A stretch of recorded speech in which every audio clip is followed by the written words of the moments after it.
अस्सलामुअलैकुम। उम्मीद करती हूँ बख़ैर होंगे।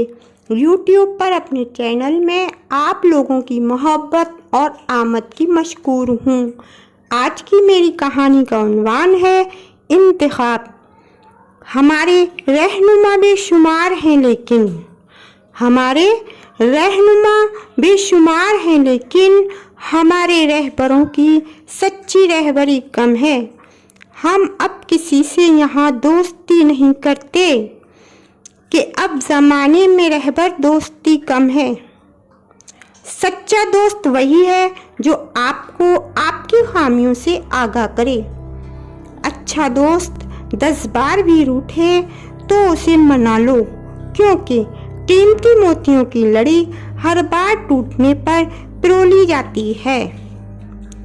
रुखसार ने अपनी अप्पी से तशवीश करते हुए पूछा, जब नुसरत के घर के हालात तकरीबन हम जैसे हैं तो फिर इतने ढेर सारे suit, matching jewellery, matching sandal, ये सब वो कहाँ से खरीद लेती है?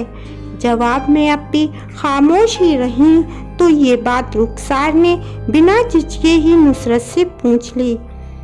जवाब में नुसरत ने जानदार कहकहा हवा में उड़ाया, ये सब हासिल करने का तरीका तुम्हें भी बताऊं। और रुखसार बिना कुछ सोचे समझे तैयार हो गई। रुखसार नुसरत के साथ अम्मा से बाजार की कहकर निकली थी। वापसी में उसके हमरा नया सूट और हमरंग सैंडल था। अम्मा और अप्पी के पूछने पर रुखसार ने बताया, ये सब नुसरत ने तोहफे के तौर पर दिए हैं। अप्पी ने उसे बहुत डांटा, इतने कीमती तोहफे किसी से नहीं लेते। अपने बहन भाई में रुखसार सबसे छोटी थी, इसीलिए अम्मा की लाडली थी। अम्मा उसकी शरारतों को नज़रअंदाज कर देती। घर का काम काज अप्पी और अम्मा करती। कॉलेज से आने के बाद रुखसार का ज़्यादातर वक्त छत पर गुजरता या फिर टीवी के सामने। अम्मा सीधी सादी तबीयत की थी। रुखसार की रोक टोक का अप्पी के हिस्से में था। अप्पी देखें, ये सूट कैसा लग रहा है? रुखसार ने हल्का पिंक कलर का मोतियों वाला नफीस सा सूट अपने ऊपर लगाते हुए पूछा। अच्छा है, पर तुम्हारे पास जो सूट हैं वो इससे भी ज्यादा खूबसूरत हैं। बस भी करें ना अप्पी, वो 4-5 साल पुराने हैं, आउट ऑफ फैशन। नुसरत के बेहद टाइट कपड़े रुखसार को इब्तिदा में तो मुतासिर करते थे, लेकिन जब नुसरत एक साइड दुपट्टा गले में लटकाए बड़ी बेबाकी के साथ बेतकल्लुफ दुकानदार से हंस कर अजीब गरीब नाकाबिले फहम फिक्रेबाजियों में मसरूफ़ होती तो रुखसार को अजीब सी दहशत घेर लेती। रुखसार ने नुसरत के बेहद इसरार पर भी अपना दुपट्टा सर से नहीं उतारा। अरे यही खौफज़दा अदाएं तो मारती हैं हमें। निगाहों में हर्ष लिए उस रोज़ एक दुकानदार ने घटिया अंदाज में हंसकर नुसरत से बोला तो रुखसार खौफ से कांप उठी। उसको अजीब सी दहशत ने घेर लिया। रुखसार नुसरत को वहीं छोड़कर फौरन ही घर वापस आ गई और दूसरे ही दिन रुखसार नुसरत के वो तमाम तोहफ़े जो उसने अब तक दिए थे नुसरत को लौटाने गई। नुसरत ने फौरन ही एक तनज़ भरी मुस्कुराहट के साथ वापस ले लिए। रुखसार ने घर आकर सोचा, अप्पी ठीक ही कहती हैं, गोया ये फलक के चांद और सितारे तुम्हें कर रहे हैं इशारे। अभी जानती नहीं तुम दुनिया के नज़ारे।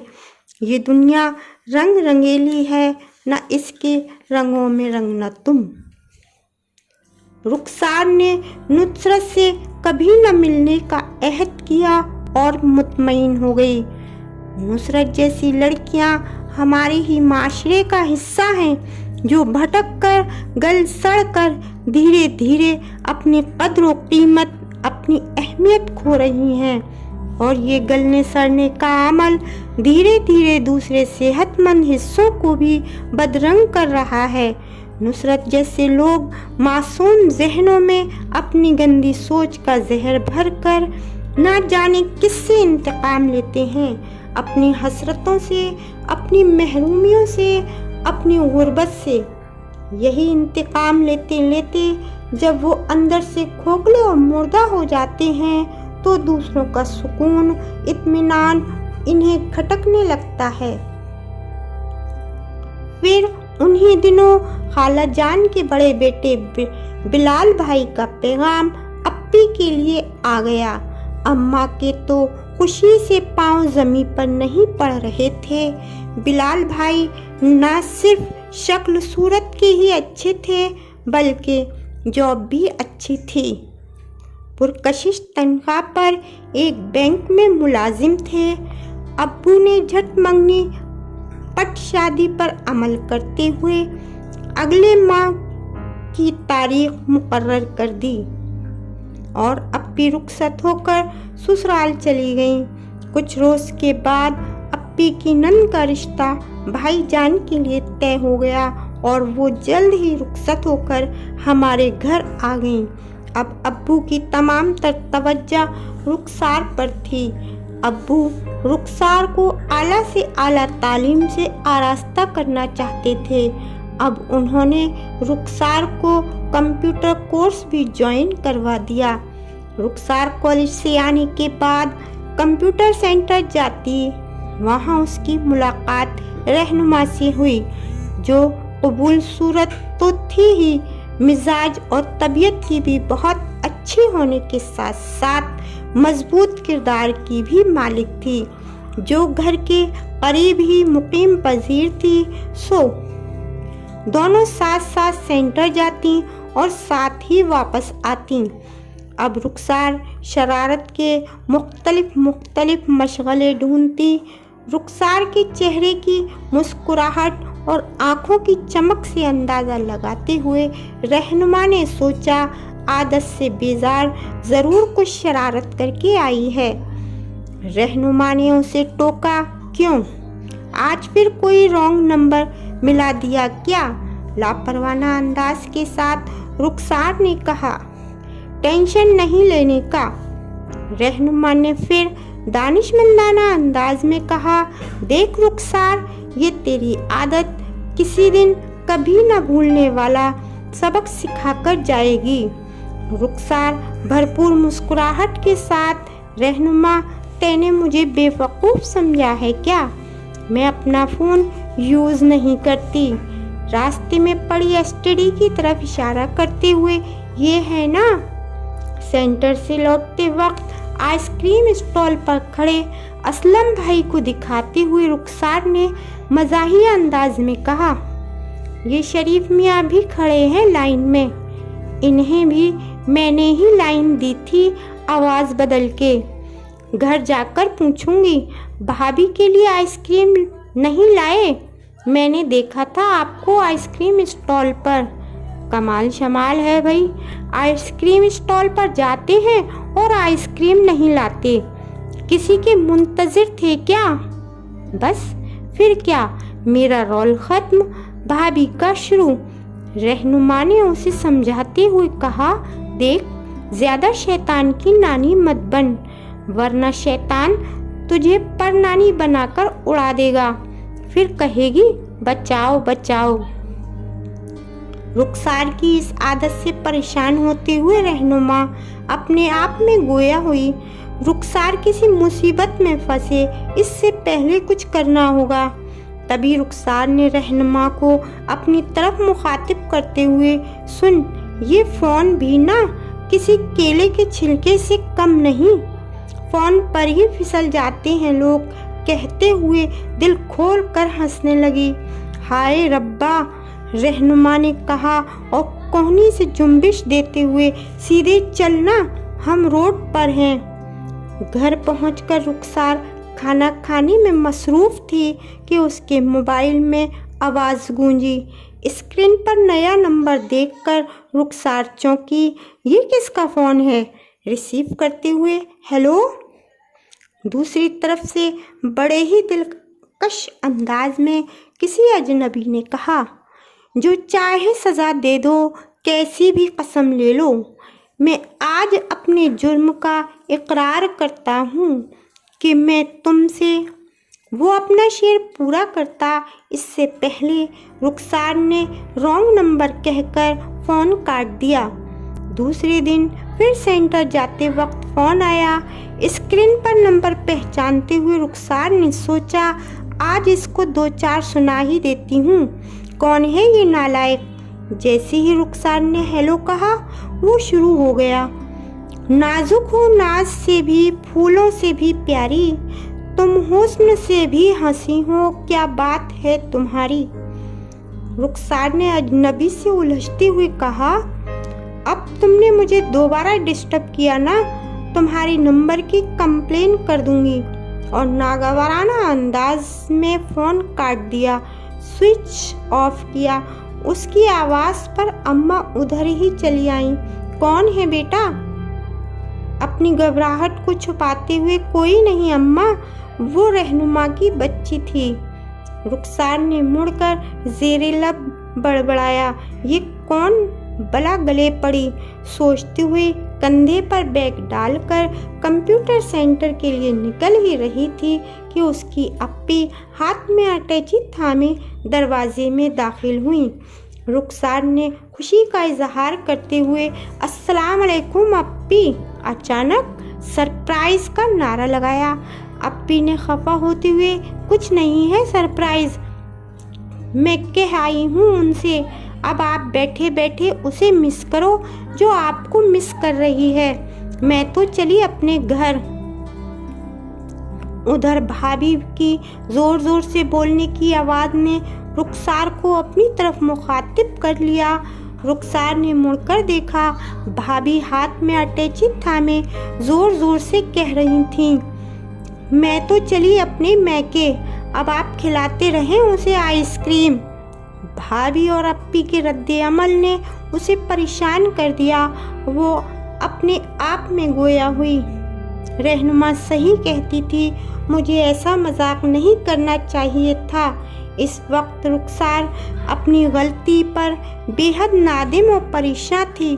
उसके चेहरे की मुस्कुराहट काफूर हो गई।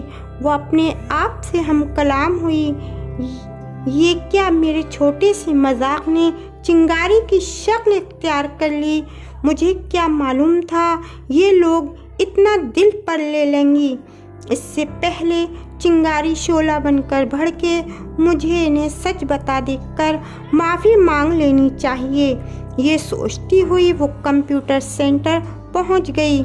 इधर उस अजनबी का फ़ोन उसे मज़ीद परेशान किए जा रहा था। कंप्यूटर सेंटर से वापस हुई तो अप्पी से गोया हुई, सॉरी अप्पी, वो मिस करने वाली कोई और नहीं, मैं ही थी।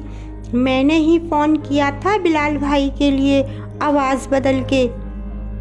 अप्पी ने कहा, तुम जिंदगी के उस नाजुक स्टेज पर खड़ी हो जहां तुम्हारी गलतियों को नज़रअंदाज नहीं किया जा सकता, इसीलिए हमें ये शो करना पड़ा। वो हम जानते थे ये तुम्हारी ही शरारत हो सकती है। भाभी भी अपने कमरे से मुस्कुराती चली आईं। उन्होंने कहा, बड़ों की नसीहत खेत में पानी का सा काम करती है, बशर्ते उस पर अमल किया जाए। दूसरे दिन रुखसार सेंटर जाने के लिए तैयारी में मसरूफ़ थी कि नए नंबर से फ़ोन आया। ना चाहते हुए भी उसने उठाया। जैसे ही हेलो किया, दूसरी तरफ से आवाज़ आई, नवाजिश के लिए शुक्रिया। आप सेंटर जाते वक्त वहाँ की एसटीडी पर मिलने की जहमत कर रही हैं या मुझे आपके घर आना पड़ेगा इजहार मोहब्बत करने के लिए।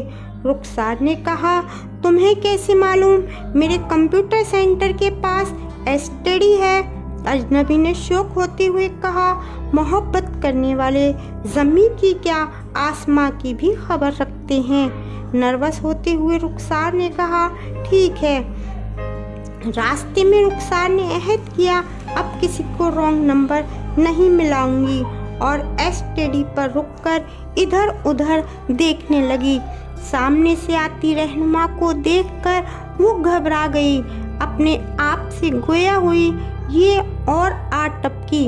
रहनुमा ने हाथ दिखाकर हाय किया। रुखसार ने भी मध्यम सी आवाज में हाय कहा। रुखसार का अंदाज बदला हुआ था, चेहरे की रंगत उड़ी हुई थी। रहनुमा ने खुश दिली से मुस्कुराते हुए पूछा, क्या बात है रुखसार, कोई नंबर शंबर मिलाने का है क्या? नहीं वो। तभी रहनुमा ने अपने कंधे पर लटकते हुए बैग में से एक खूबसूरत सा खिला हुआ खुशनुमा गुलाब का फूल निकाला और रुखसार को बड़े ही दिलकश अंदाज में देते हुए कहा, मैं तुमसे बेपनाह मोहब्बत करता हूँ। रुखसार की जुबान से बेसाख्ता निकला, ओह वो तू थी? जी हाँ। आवाज़ बदल के थैंक गॉड कहते हुए रुखसार ने इत्मीनान की सांस ली। सच्चा या सच्ची दोस्त वही है जो आपकी खुशियों में खुश और गम में गमगीन है। आपको हमारी ये कहानी कैसी लगी कमेंट बॉक्स में ज़रूर लिखें। इंशाअल्लाह फिर मिलते हैं अपनी नई सबक आमोज़ कहानी के साथ। तब तक के लिए अल्लाह हाफिज़।